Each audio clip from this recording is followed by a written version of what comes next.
সুপ্রিয় দর্শক, স্বাগতম জানাচ্ছি সর্বশেষ আপডেট বাংলা সংবাদে। শুরুতেই সংবাদ শিরোনাম।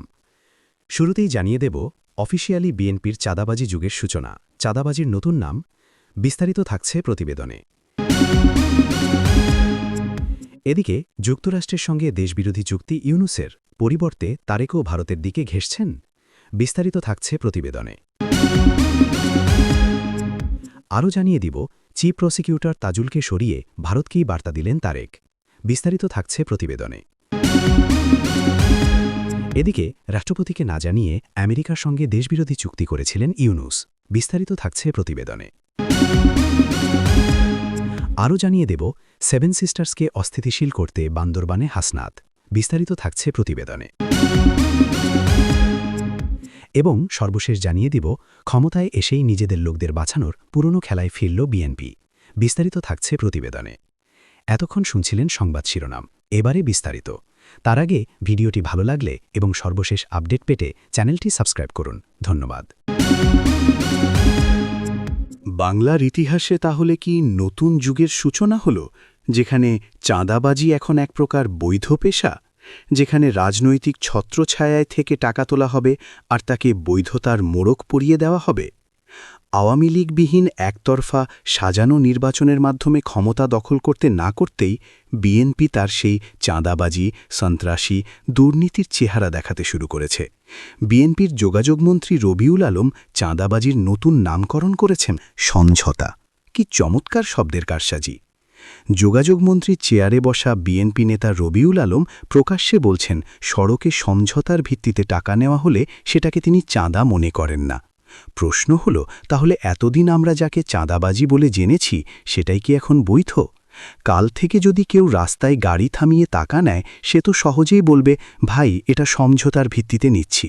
তাহলে আইন কোথায় দাঁড়াবে? পুলিশ কি করবে? শান্তির জন্য নোবেলজয়ী তথা প্রখ্যাত অর্থনীতিবিদ অধ্যাপক মোহাম্মদ ইউনুস বাংলাদেশের প্রধান উপদেষ্টা ছিলেন ১.৫ বছরের বেশি সময়। কিন্তু তার বিদায়ের পর যেন মুক্ত বাতাসে নিঃশ্বাস নিচ্ছেন বাংলাদেশের রাষ্ট্রপতি মোহাম্মদ শাহাবুদ্দিন চুপ্পু।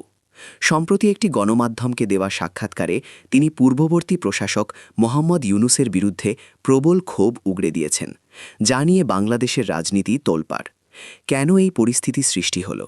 ইউনুস সাহেবের বিরুদ্ধে কেন এত ক্ষোভ বাংলাদেশের রাষ্ট্রপতি শাহাবুদ্দিন চুপ্পু?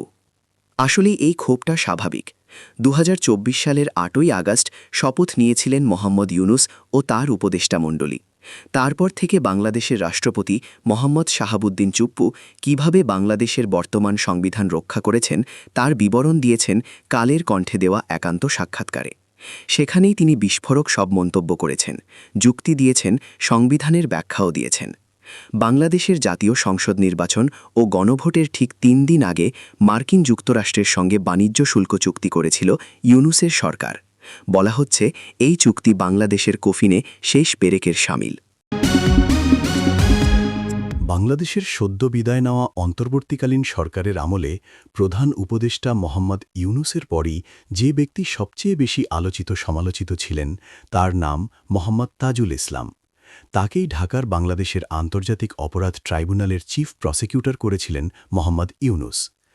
বাংলাদেশের পূর্ববর্তী প্রধানমন্ত্রী শেখ হাসিনা এবং আওয়ামী লীগের নেতাদের বিচার করা এবং তাদের শাস্তি দিতে সবচেয়ে বেশি যিনি মরিয়া ছিলেন, তিনিই তাজুল ইসলাম।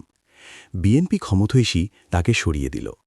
সোমবার বাংলাদেশের আইন, বিচার ও সংসদ বিষয়ক মন্ত্রক থেকে একটি বিজ্ঞপ্তি জারি করে জানানো হয়েছে, আন্তর্জাতিক অপরাধ ট্রাইব্যুনালের চিফ প্রসিকিউটর পদে আনা হয়েছে আইনজীবী মোহাম্মদ আমিনুল ইসলামকে।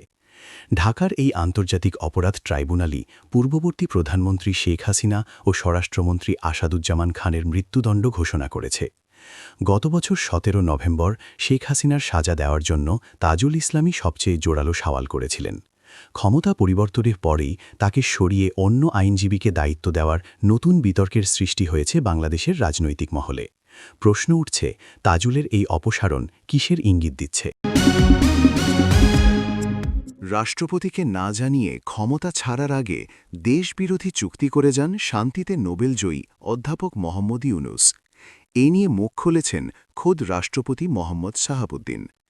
গত শুক্রবার রাতে বঙ্গভবনের রাষ্ট্রপতির কার্যালয়ে কালের কণ্ঠকে দেওয়া এক সাক্ষাৎকারে তিনি এ তথ্য জানান। রাষ্ট্রপতি বলেন, না, ওই চুক্তির বিষয়ে কোনো কিছুই আমি জানি না। এরকম রাষ্ট্রীয় একটা চুক্তি অবশ্যই আমাকে জানানো দরকার ছিল। এটা ছোটখাটো হোক আর বড় কিছু হোক, অবশ্যই পূর্ববর্তী সরকার প্রধানরা রাষ্ট্রপতিকে জানিয়েছেন। আর এটি হল সাংবিধানিক একটা বাধ্যবাধকতা। কিন্তু তিনি তো তা করেননি।